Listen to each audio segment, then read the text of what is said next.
Hi guys, welcome back to my channel. Today I have another nail video for you all.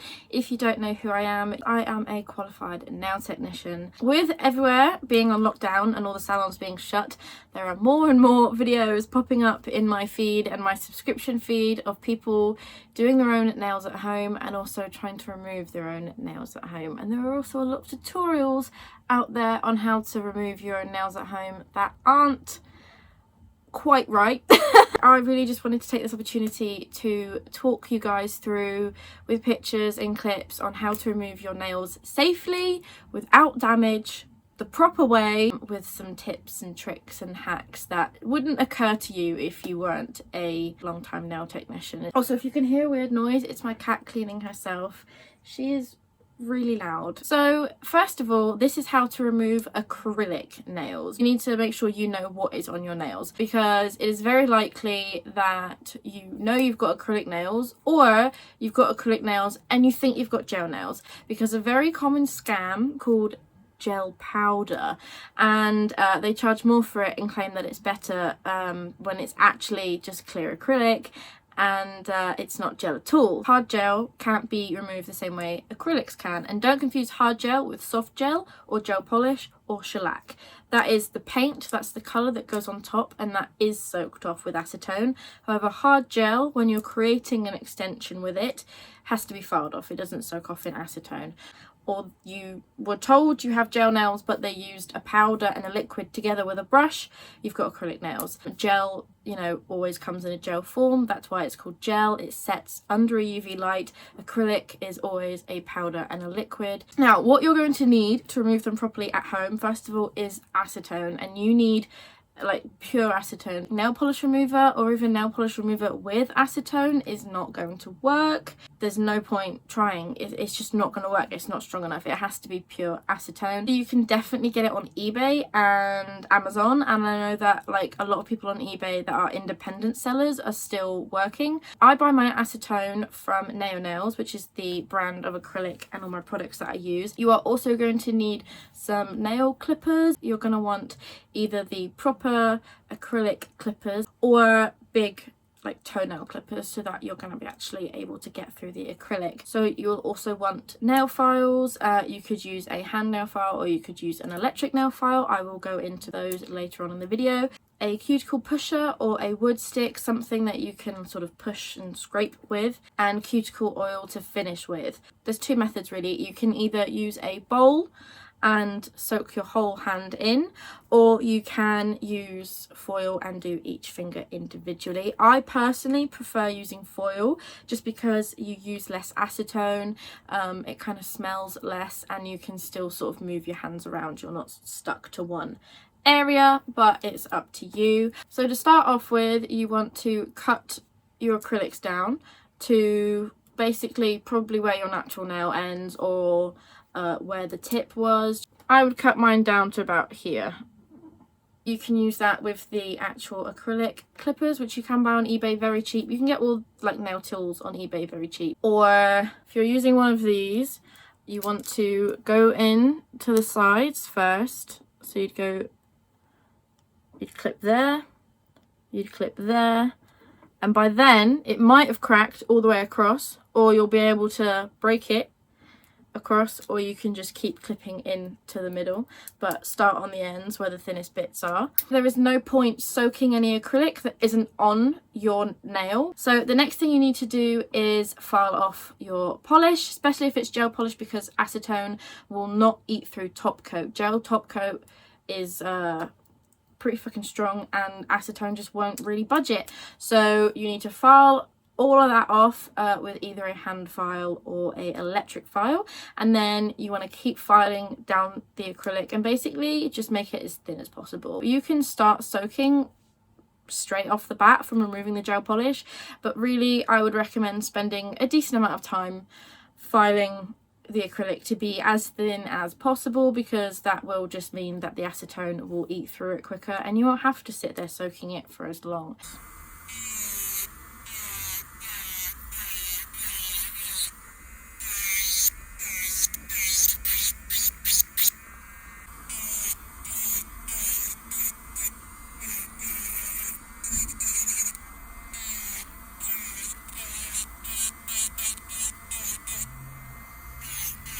So now I'm going to cover whether to use a hand file or an electric file. Now, if you have never done your nails before and you are very cat-handed and you're not good with your non-dominant hand, I really wouldn't recommend an electric nail file. They may seem tempting because they look so easy to use when it's a professional doing it, and you can get one for a tenner off eBay, but I wouldn't recommend doing that. If you are going to buy your own nail drill, I would recommend going for one that's at least about 20 quid. You can get good cheap ones, and don't be fooled by like really expensive branded ones, because a lot of them are the same kind of thing with a name stuck on it. So if you go onto like eBay and Amazon, I got mine off of Amazon for about 30-40 quid, I think, and it's really fucking good. When you go down to about £10, the things you'll notice is it's a lot louder, it vibrates a lot more in your hand, which is really fucking weird and uncomfortable, by the way, and it can hurt people. Like, the vibration on your nail bed can sometimes actually cause people pain depending on how sensitive your nail beds are. So paying that extra 20 quid can just make the whole thing so much easier and like less painful for you. I'm going to post a picture of one to definitely avoid. Do not buy this one, it is not good. I will link my one down below. When you do get one like that, the motor won't be strong enough to actually get through the acrylic as fast as you'll want, and when you try and push harder or like get through a big bit, it can skip, and when it starts skipping and it's not being smooth, that's when accidents are going to happen. That's when you're going to cut yourself or you're going to hurt yourself. So getting a better one is safer because it's going to work better and it's going to be easier for you to use it. Please use a safety bit. The bits are what we call the little metal things that go into the actual file itself, and you can get all sorts of different shaped ones that do different things. So when you're filing down acrylic, you'll want a pretty coarse one, quite a chunky one. I'll link some recommendations down below, so make sure you check out the description. But the safety bits are the ones that are capped around at the top like this. This is my nail drill. It's pink, I love it, it's so cute. You charge it and then it becomes portable. I'm just going to demonstrate with this bit here. You can see this one is a flat top.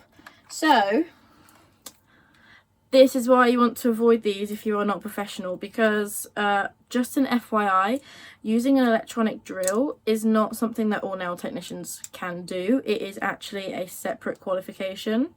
So that's why I'm saying proceed with caution. So I'm not going to turn it on because I'm not trying to do my nails right now, but if you're holding it like this and you are trying to file off all the polish down here, I got some acrylic on there from doing other people's nails, and you want to file here and go along like this and down like that. Now you may also want to file like this and around like that. So when you've got one like this bit on a metal coarse one, because you wouldn't remove acrylic with this is way too soft, you'd get a coarse one. This bit here can be very fucking sharp, and if you catch it up here or here, or even when you're doing this bit, it's so easy to dig into your nail there and create a dent and really eat through your nail plate, and you do not want to do that. So please, please, please, please, if you're going to use an electric nail drill on yourself, get the safety tip bit and save your cuticles, because I've cut my own cuticles before using a nail drill and it is not nice. It really fucking hurts, it stings, and then you've got a scab there that's got to heal. I've never done that with a client, thank God, but you know, being cat-handed, trying to use my left hand, it's happened. So word of warning from someone who's been there, done that. If you're using a hand file, you would just, you know, I'm sure, you know, go back and forth like that as you do. That's I don't think I need to explain to people how to use a hand file. Once your acrylic is pretty thin, you want to start using the acetone. So if you're going to use the bowl method, you just want to get any kind of bowl, probably not a plastic one, maybe like a metal or a ceramic one. You want it to be about an inch maybe, or just enough that when your whole hand is in it, it will be up to the top of your nail. So you can either use one bowl and put both hands in, but that might be quite uncomfortable. I would recommend doing two bowls, and then maybe you can sort of put them next to you side by side like that, and watch TV, whatever. You'll want to put them on, and then you will want, it's going to smell. Acetone dissolves really quickly. Like if you spill it onto yourself, it will dissolve instantly, and it's really cold because it's quickly taking that heat away from you with it, and it stinks, and you don't want to like sit there with it under your nose just breathing it in. So I always recommend getting a tea towel or even a couple of tea towels, and wherever it's in the bowl, just sit it across over the top of your hand and over the top of all the edges of the bowl. You just want to sit there about 10-15 minutes. You can just wipe your hands off on the towel or on a paper towel, but it will evaporate really quickly anyway. And then you want to get a wood stick or a cuticle pusher.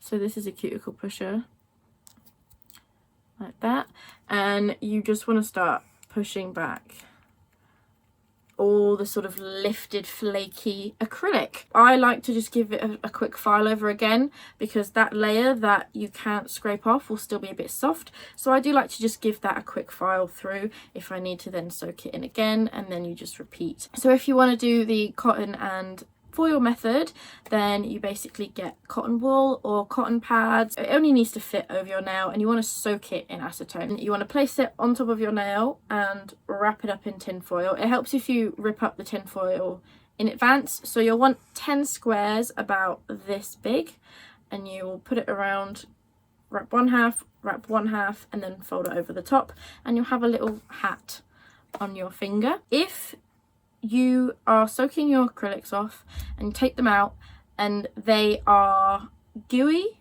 and sticky and like kind of squishy, and like if you try and scrape it, it's like kind of like glue, that is bad, and you shouldn't go back to whoever did your nails. A lot of people have never heard of this, but there's actually 2 types of acrylic that can be used for nails, and one is not supposed to be used for nails. This is an international problem in the nail industry. A lot of salons use something called MMA, which is methyl something, blah, blah, blah, blah. And then EMA is the proper type of acrylic used for, you know, beauty and nails, is EMA. So the only difference with the actual chemical, with the product itself, is just the difference between methyl and ethyl, primarily used actually as dental cement, and that's how strong it is. And you may think, oh yeah, that's great, I really want my nails to be strong, but in fact what happens is it's so hard that it actually becomes dangerous to have on your nails. The lack of flexibility in the acrylic once it's set means you are a lot more likely to rip or knock your nail off if you get it caught in something or you push it against something. Hard gel and EMA acrylic that you're supposed to use does have a certain level of flexibility and give with it. The main thing is that it's cheaper for them to buy and it's cheaper for them to use. I was going to do a video completely covering this topic. I might do, because I'm just sort of running over it briefly now, but the 2 main warning signs of MMA is that when you're filing it off, it can smell fishy, and when you soak it off, it goes clear and gooey and sticky.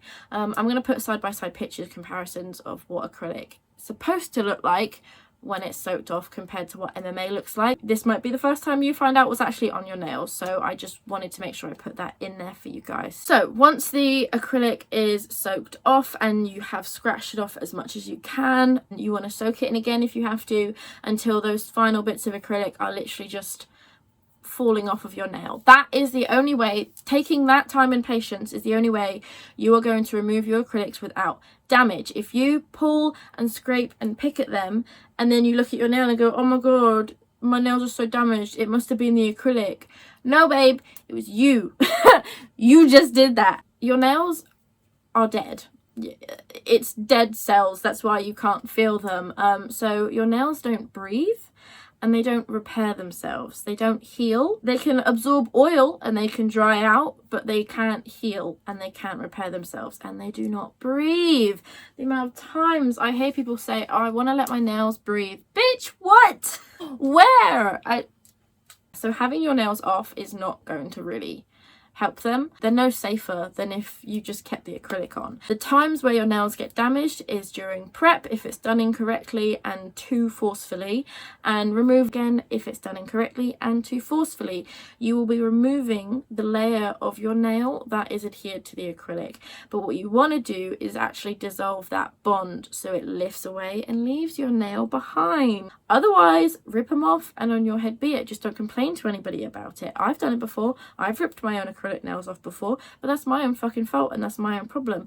Don't do it and then try and blame the nail tech or the acrylic, unless it's MMA, because then you can blame both the nail tech and the acrylic. But anyway, I like going over with a buffer just to sort of smooth my natural nail bed out. It's not going to take a lot off of your natural nails. It's not really going to thin them down much if you just use a soft buffer, but it will just make them look sort of, it will flatten that top surface and help sort of smooth it out that's just been all roughed up. File the edges, trim them down, and then I like to finish with some cuticle oil. This is very important because acetone is extremely drying. So when you take your hand out, you might have some white residue around your finger. It's just acetone residue. It will wash off with water or with some cuticle oil. That will bring the shine and life back into your nails. And for the love of God, please do not pull your acrylic nails off with dental floss. Do you know what? Fuck it. You do what you want, but as I said, don't blame anyone else but yourself if you do that. That's all I'm saying. Also, another top tip, I just want to let people know that acetone is very flammable. Okay, so keep flames away from it. Don't try and smoke whilst you've got foil and the acetone on. It'd be a very fucking bad idea, but again, it's just something that the regular sort of person wouldn't think of, and I just want to put it out there in case that prevents anybody from very bad danger. I'm tired. Thank you guys for watching. I really hope you enjoyed this video. I hope it was useful. If you have any questions or requests for future videos, leave them in the comments. Yeah, I'll see you in my next video. Okay, thanks for watching. Bye.